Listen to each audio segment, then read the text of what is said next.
Fox studio lot in just a moment. They made immediate contact with Lauren Southern, who is a Canadian and one of the best-known freedom fighters in that country. She joins us on set now. Lauren Southern, thank you so much for coming. I'm glad you're able to get out of Canada.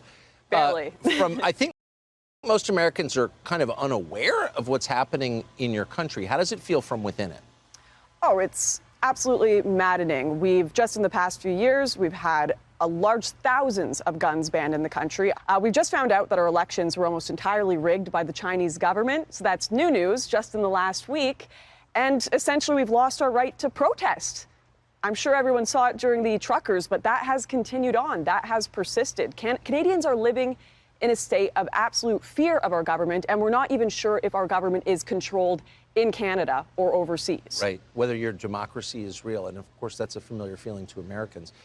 So the freedom of speech, the freedom of assembly, and the freedom to defend yourself, including against tyranny. The first two rights hang on the third. We interviewed you at some length in this documentary about the right to self-defense. I want to play part of it for our audience. One of the saddest parts for me is, I've got handguns myself, and I will probably be one of the last Canadians to own them.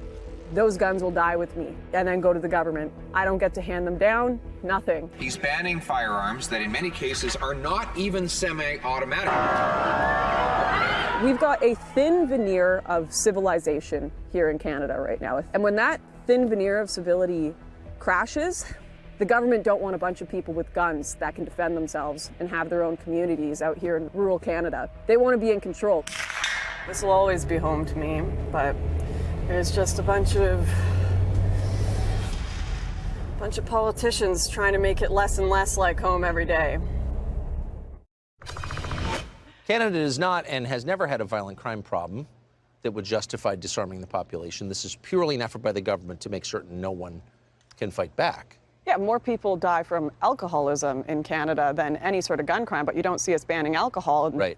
Guns have a purpose, right? You can feed yourself. I actually have come into my driveway and had bears up in the trees. It's a real thing. It's a real problem.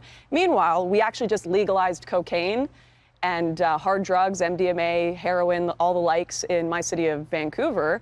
I guess we were having a work ethic problem with all the weed. They needed the cocaine legalized as well. They legalized cocaine in Vancouver. They've legalized cocaine in my city. You've got mushroom vending machines. If you walk down Hastings Street, now they're going to have shops where you can buy cocaine, but they've taken away guns. It seems they're legalizing all of the vices in my country while taking away all of the things that actually give people the ability to put their life in their own hands, have personal responsibility, take care of yourself. They want us drugged up. They want us pleasure-seeking. They want us completely, the opiate of the masses, dependent on the government, turning a blind eye to all of the corruption going on.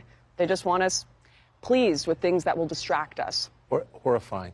One of the reasons I'm so glad you're here is because I have the feeling you're on a collision course with the Canadian government. So I just wanted to meet you in person before whatever happens. Lauren Southern, remember that name. Thank you for joining us. Thank you, Tucker. You'll be able to watch